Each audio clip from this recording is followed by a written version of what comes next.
കുഞ്ഞാപ്പിയുടെ Christmas new year സെലിബ്രേഷൻസിന്റെ ഒരു ചെറിയ വ്ളോഗാണ് കേട്ടോ. ക്രിസ്മസിന് 3 ദിവസം മുമ്പ് കുഞ്ഞാപ്പി പുൽക്കൂട് ഉണ്ടാക്കാൻ തുടങ്ങി. പുൽക്കൂട് ഉണ്ടാക്കണം എന്നുള്ള പേരിൽ മണ്ണിക്കളികളായിരുന്നു മെയിൻ പരിപാടി കേട്ടോ. ഉണ്ണീശോനെ ഇടക്കിടക്ക് പുൽക്കൂട്ടിന്ന് എടുത്ത് ഉമ്മ കൊടുക്കലും പുന്നാരിപ്പിക്കലും ഒക്കെയാണ് ഇപ്പൊ കുഞ്ഞാപ്പിയുടെ മെയിൻ ഹോബി. പപ്പാനി കളിയൊക്കെ ഭയങ്കര ഇഷ്ടമാണെങ്കിലും പപ്പാനി ഡാൻസ് ചെയ്ത് അടുത്തോട്ട് കയറി വരുന്നത് കുഞ്ഞാപ്പിക്ക് തീരെ ഇഷ്ടമല്ല കേട്ടോ.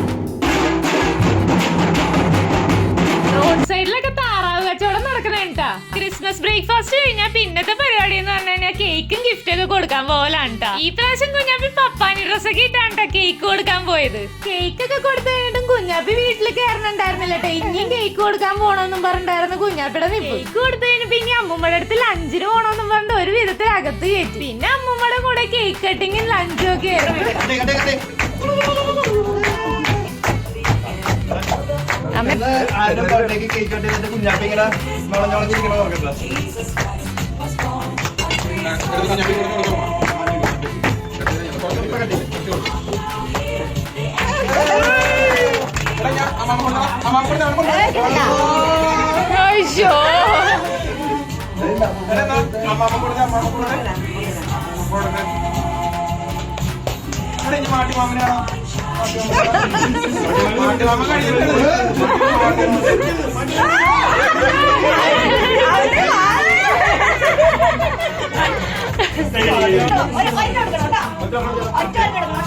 എന്റെ പേര് നോക്കിയാണ് എന്റെ പേര് നോക്കിയാണ്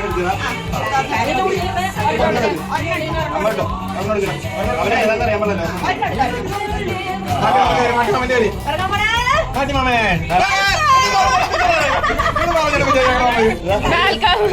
എല്ലാം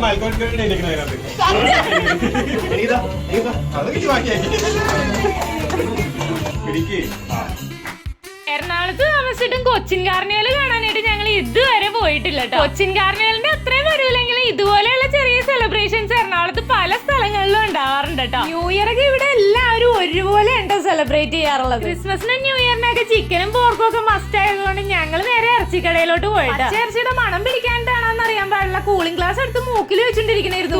കിടക്കുന്ന കോഴികളെയൊക്കെ നോക്കി സഹതപിക്കണുണ്ടായിരുന്നു കുഞ്ഞാപ്പി. കറി ആയി കഴിയുമ്പോ ഈ സഹതാപം ഒന്നും കാണാറില്ല കേട്ടോ. അങ്ങനെ ഈ പ്രാവശ്യത്തെ ക്രിസ്മസും ന്യൂ ഇയറും ഒക്കെ കുഞ്ഞാപ്പി അടിച്ചു പൊളിച്ച്. അപ്പൊ വീഡിയോ ഇഷ്ടമായെങ്കിൽ ഒന്ന് ലൈക്ക് ചെയ്തേക്കണേ.